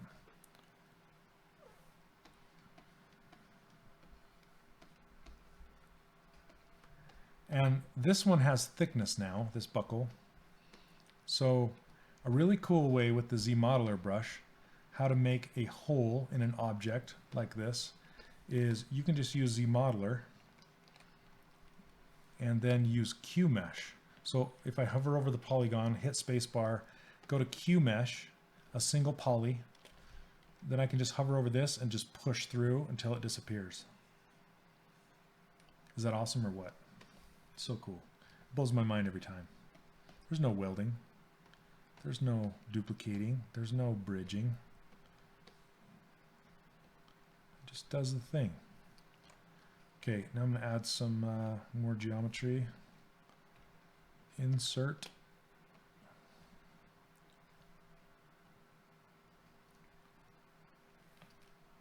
Okay. Yes. ZBrush have a color swatch feature. And are you able to save your colors? So no, it doesn't. And no, you cannot. So what I will usually do is I will make a piece of geometry, just a throwaway piece of geometry, and then just go through and paint a bunch of colors on there and just have it as a subtool in my tool. And I will have that as my color swatch. Or you can do it in Photoshop, and then you can bring it in here as part of your spotlight, and then just bring it up and then eyedrop colors off of that. So you'll notice that my other little image is still here. So it keeps it around unless you hit delete. So you can bring more than one image in here and float it. So you could float another one, you know, off to the side and just use that as your color eyedropper. So, but I'm going to delete this guy, girl, lady. Oh, you did? Awesome. Yay. All right. Yep. No problem. Okay. Yep. You just kind of bend it to your will. Make it do what you want it to do. If it doesn't quite have what you need, just kind of make something up. I guess it's a little easier once you know what ZBrush is capable of. Once you get used to it. Okay, now this is kind of tricky because I need the belt to be a little thinner in this direction and the belt buckle to be thicker.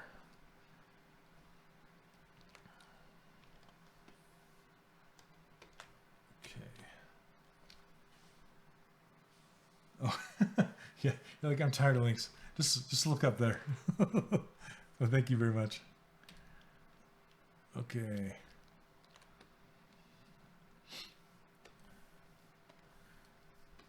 And you guys that are just joining us, if you don't know, this user interface that you're seeing right now and the brushes that I'm using down here, and I also have a ruler. You can find that on my website. Let's see. Let me paste that. Boom. It's a weird link right now, but yeah, you can grab my brushes and my user interface from there. And there's videos to tell you how to use them and how to install them. Let's see. Okay, stop it. There we go. And I have some new free training coming really soon. I did a tutorial on digital tutors a long time ago that was this golfer head, and it was super popular. A lot of people liked it, and I made a new kind of version of that I'm going to be giving away for free soon. So if you sign up for that stuff, you'll get a link to that in the mail.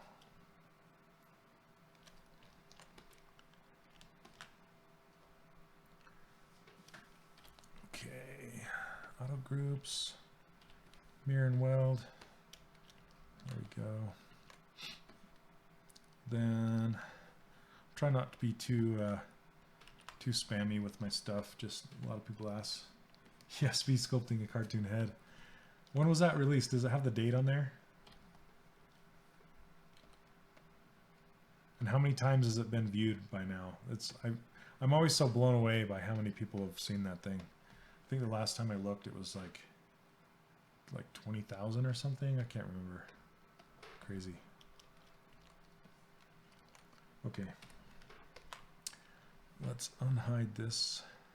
Whoa. Show the boots. And I want this belt to hang off the back of the boot. Turn on local symmetry so it scales correctly.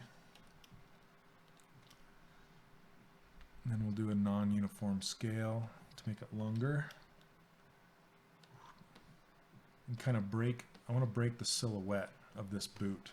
See how it's breaking the silhouette as you go down? So I'm actually going to rotate it from the bottom here, like so.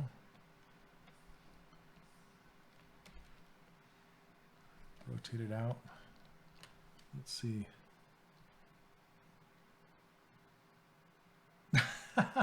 Yeah, did you do that bird course? Man, some of those courses were so 54,000. Jeez. That's crazy. That blows me away. Well, if you've seen it and you watched it, thank you very much. I did that a long time ago. That was my first foray into teaching ZBrush. It's a lot of fun. And yes, that bird was crazy. And it wasn't, I'll be honest, it wasn't my best work, but it was fun. People learned, so it was cool. Okay. Just nudging this around. Invert the mask, move that belt buckle down. I think I want it even thinner, actually. There we go.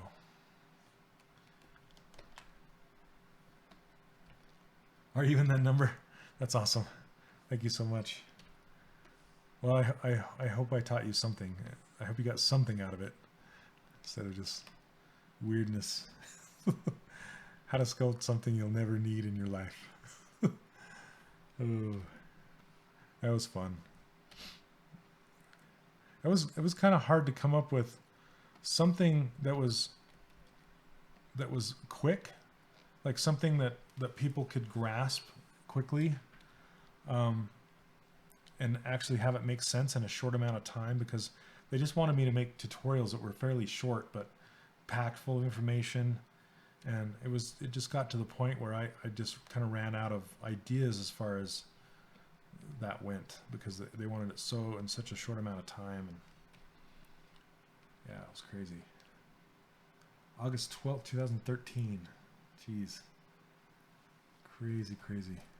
There's a scientist too, and there's a T-Rex I did.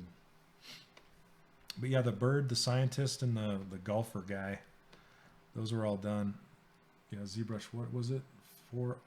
4R5?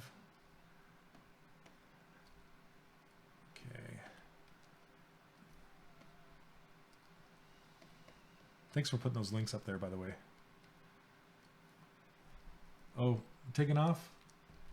All right, good night, man. Thanks for stopping by. It's been a pleasure. Okay.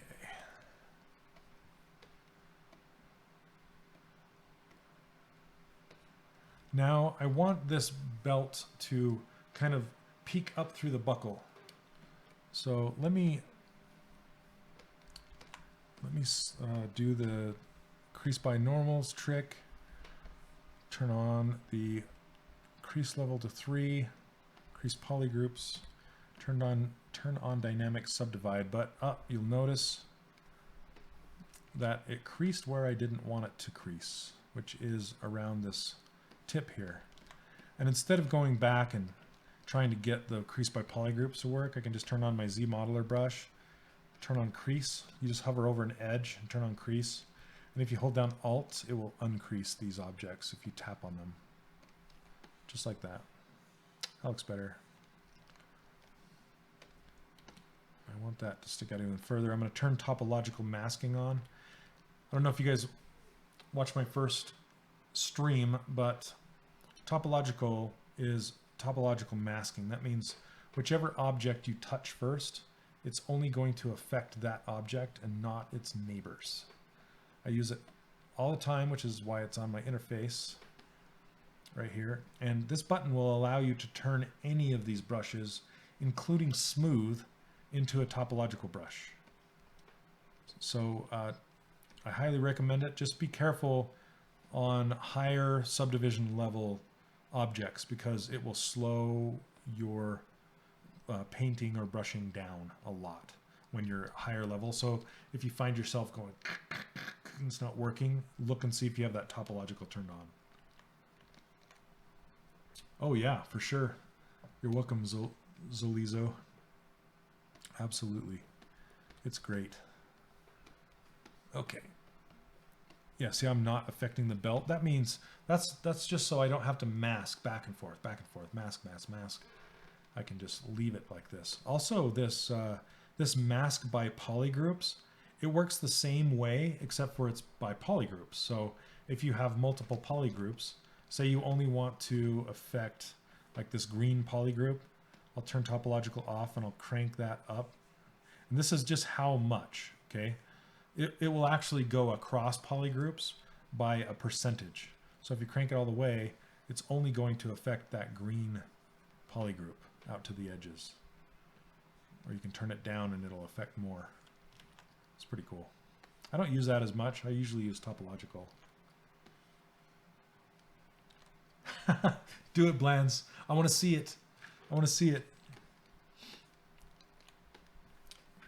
All right, here we go. Z modeler for the win. Let's cut some stuff.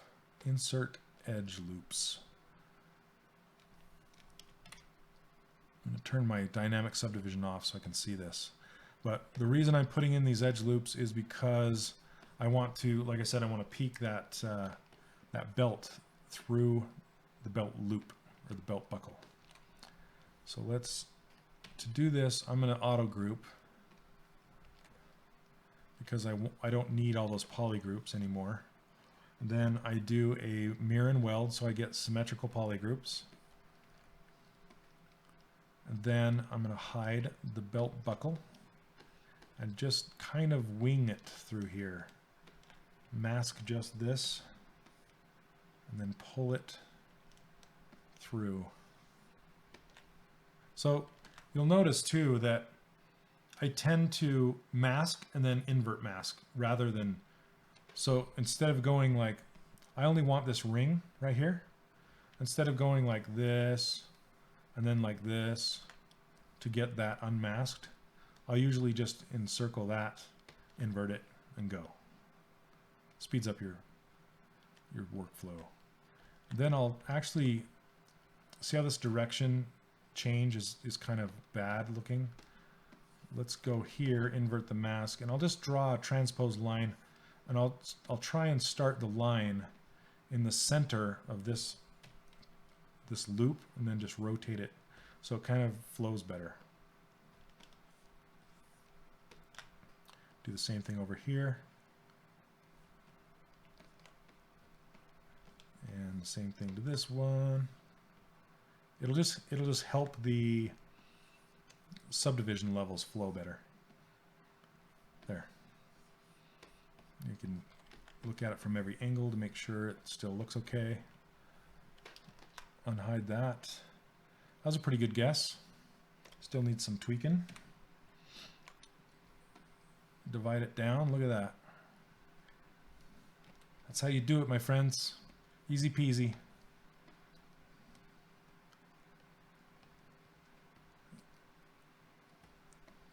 Make this thicker as it sticks out back here. Oh crap. Dang it. Dang it. Did I lose the stream? Are you guys still there? I look over and I don't see me anymore because of the first crash. But I hear my fans kick in and I'm like, oh, did I lose the stream? Are you guys still here? Yes. Okay. Does transpose alt not work on unmasked areas? It does. It does. Are you talking about like when you drag a line like so? Like if you want to drag and get kind of a it's just, well, like you can see, it's kind of hard to use. I use it a lot on like fingers and legs and things like that. So, okay, awesome. I'm so glad it didn't crash. Okay, so let's look at this guy from the front.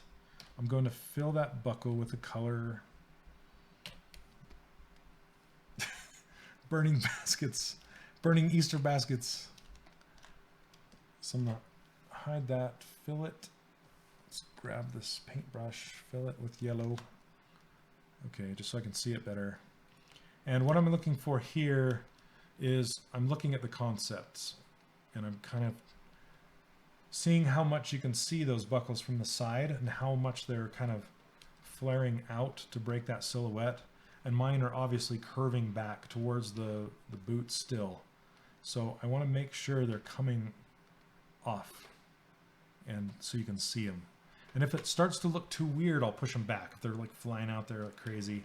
Or for 3D printing, you want to make sure that you don't have anything hanging off as much. So for 3D printing, I'd probably try and fudge it a little more and get it a little closer to that boot and not stick out so much. And this is pretty curved. I might make it flat. And that's another thing that trick can do.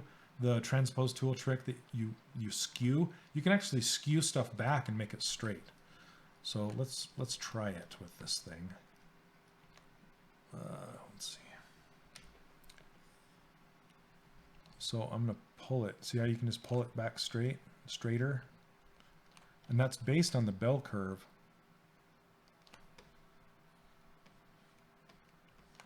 And then if I want it perfectly straight, I can use that, the clip. Yeah, control save. I better save this. I'm gonna save it right now. Gosh, I always forget to save when I'm streaming. Okay, done. You guys won't see it, but I saved. We're good. All right, thanks for the reminder.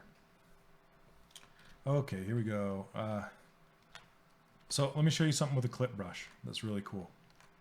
So say I want this buckle to be flat, straight. See how it's got the whoop-de-doo and weirdness going on? Let's just show that buckle. Okay, and I don't want to do this with symmetry turned on, so I'm going to get rid of this side. I'm just going to hide it and delete hidden, and we'll mirror it later, because the reason I'm doing that is because the clip curve brush, it doesn't work symmetrically very well all the time. If your clips are turned inside like this, they'll clip each other off, and you'll just get weird stuff. So what I'll usually do is I'll just delete it and do what I need to do and then remirror it again. So, all right. Oh yeah, the end yellow ring. It'll bend too, but it'll bend on kind of a skew just from the opposite direction. And are you talking about the yellow ring? Like this ring? Because that just moves it. Are you talking about the end red ring? Red rum? So if you hold down Alt, that just skews it from the opposite end. Or if you do this one, it skews, this one flattens it. Okay. All right, let's get back to what we're doing really quick. All right. Okay, so say I want this guy square. Or flat, sorry. What I can do, hey, Andon, how's it going? Thanks for stopping by. Welcome to the stream. So what I'm doing is I'm masking off half. I'm masking off this half. And now I want to clip this side straight. And a lot of people don't know this, but this clip curve brush right here, it is I call it the smash curve brush, because It smashes or it pulls. It'll actually pull, and a lot of people don't know that it pulls. They're just used to it smashing. So see this white line? Everything on the faded side is going to get smashed down to that white line. Okay, so this is what people are used to doing. Smashing the geometry flat like that. Okay, now it's flat. That's great. But now I've lost all my volume, right? So what can I do? I can go since I have this side masked, it's not going to affect it. So what I can do is I can draw it the opposite direction. So let's spin it around this way. Okay. Now it's going to take all the geometry on the faded side of the line, just like it did, and smash it towards the white line. So if I let go, so it grabs that whole thing and pushes it against that white line. Cool, right? Now I can just hit invert mask and go the opposite direction.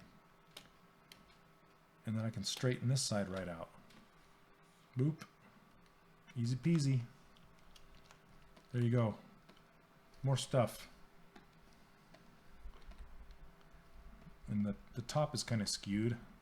But I mean, you can go through, if you want to, you can go through and just clean all this up piece by piece if you wanted to take the time to do it. And you can even, as long as everything's masked, so this is masked, right? Invert the mask, do your clip curve, and it's going to shove everything to that white line. Boom. That's how you clean stuff up. Invert mask, drag the clip brush, straighten that stuff out. So I'm not doing a very good job, but hopefully you get the idea. Okay, see that? See, watch this rogue vertice down here. I'm gonna purposely leave that on the opposite side of the line. See that? So it didn't get affected because it wasn't on the side that gets it to squish. So there you go. That's as clean as it's gonna get tonight. All right, Flatty McFlatterson. Okay, oh, my CPU is cranking. Stay with me. Okay. Okay. Don't die. What time is it? All right. Okay, 10:52. Let's wrap this up. But before we do, I'm going to show you a couple things. Okay. I'm gonna move this belt. I got to clear the mask. Make sure I can move it. Come on.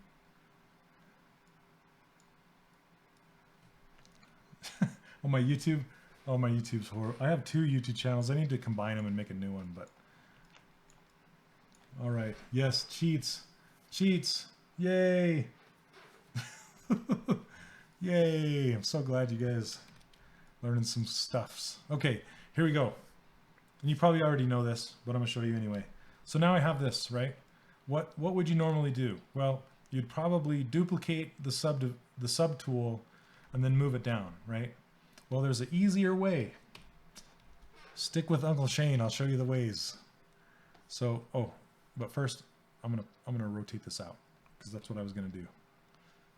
Rotate this out. Ooh. Okay, just for fun. So it's, gosh dang, I need to work on that.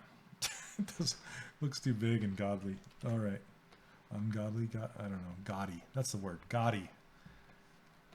Yeesh. Okay. So what you can do is you can just drag a transpose line with move active. Okay. I usually drag it down just straight, and then you hold down Control, drag the white circle, and it just duplicates. Bonk. And then you can just move that into place. Yay. That's exactly the same thing I do when I'm blocking out my characters. If I have, you know, like a finger and I've made the first appendage, you can just, and it just duplicates anything that's unmasked too. So you just duplicate it, move it, duplicate it, move it. That way you can block something out like super, super fast. Duplication station. So, and that's another thing with the transpose tool. It doesn't have to aim in the direction that you need it to go all the time. You can drag this transpose line clear out here like this, and you can hold down Control and drag it down and duplicate. It doesn't matter. That's another thing people get hung up on. They're trying to draw the line just perfect. You don't need to. Just put it Put it out. Put it out there. And let's rotate it. Okay. I promised you guys I would show you something cool before the stream was over. Let's see if you think it's cool. Let me mirror and weld this. Whoops. I got to turn off local symmetry. Mirror and weld. Buckles on the other side. Okay. All right. We didn't get too far tonight. I was yapping too much. I'm gonna try and do some of this stuff offline, but we'll see. Those buckles need some work, that's for sure. All right, here we go. Let's load something up.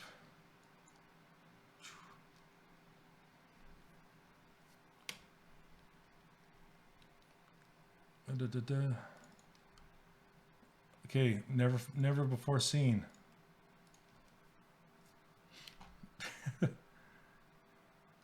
Just for you guys that stayed the whole time, not just the end of the stream. Yeah, you can watch this video after the stream. You can. And I hope the Disney suits or Mickey Mouse doesn't come knocking at my door. And here's the ruler I was telling you guys about. But look who it is. Whoop. Bum bum bum. Let me turn it on all high. There we go. So, yes, this is Jin from Rogue One. Never saw the light of day, unfortunately. But so check out these boots. I got to show you. So see these boots? These were made essentially just like I was showing you how I made those other boots, except I wasn't talking and I was paying attention and doing the stuff. And you can see these cut lines. This is just my carve brush, just cutting in these boots and just cutting in the lines on the back. Yep. So there you go. Lucas was super happy with this model. I was completely flattered. They loved it. But unfortunately, all good things come to an end, and they decided to. Yeah, nobody has seen this except for you guys, other than the people in the studio. So I might render it out and post it soon. So anyway, there you go. Thank you, all you streamers, for coming. Yep, world exclusive. See it here first. Yay. Mm-hmm. Dang you, Disney. Thank you, everybody. I'm flattered. I'm flattered. Yes. So, anyway, as it gets closer to my course release, I will give you some sneak peeks of stuff from that too. So, I have some really cool, a character in there that I'm really proud of. That's in the Disney Infinity style. That's some fan art of a different game from back in the 90s that I really liked. And then there's another head that I did for the free training that's coming up. That's kind of like the golfer head, but it's new techniques. And I try to run you through it really fast and go through that stuff. So thank you, everyone, for coming. It is now 11 o'clock. I love the streaming stuff. Thank you for being so communicative in the chat. I love it, asking all the questions. So yes. I know this. If I could get the license is incredibly expensive, but yeah, it would do really, really well. So, yep.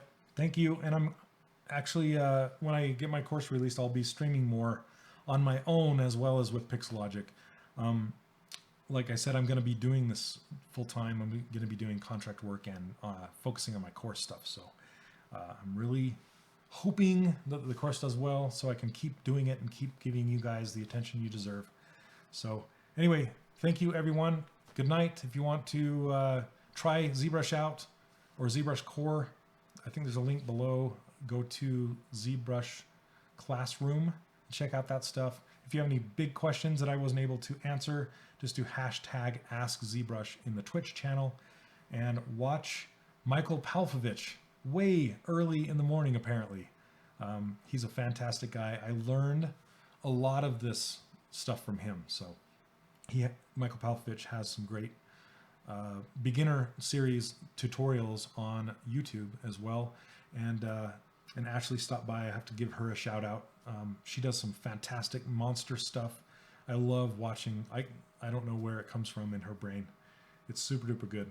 So anyway, yeah, watch all the streamers. Check it out. Even past streamers like my good friend Matt Thorup and all those guys. So thank you very much, and I'll see you next Sunday, same time. All right, take care.